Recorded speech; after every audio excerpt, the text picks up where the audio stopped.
হাত মেলানোর পরই একবার নিজের হাতের দিকে তাকান ঢাকা ৮ আসনের বিএনপির প্রার্থী মির্জা আব্বাস। একাধিকবার দেখা গেছে এমন দৃশ্য।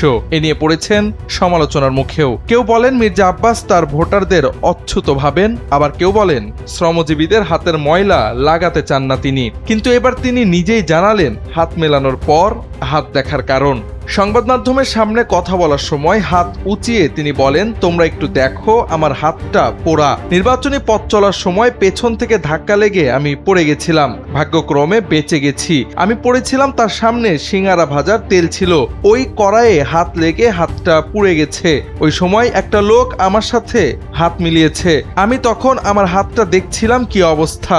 মূলত তেলের কড়াইয়ে হাত ঠেকার কারণে সামান্য ব্যথাও পেয়েছেন তিনি।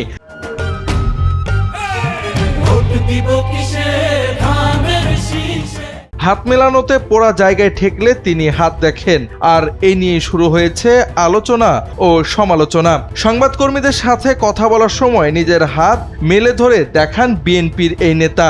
তিনি আরও বলেন, এই ঘটনা নিয়ে কিছু মানুষ বিকৃত করছে, তবে এইটা তার জন্য তেমন কোনো সাবজেক্ট না বলেও মন্তব্য করেন তিনি।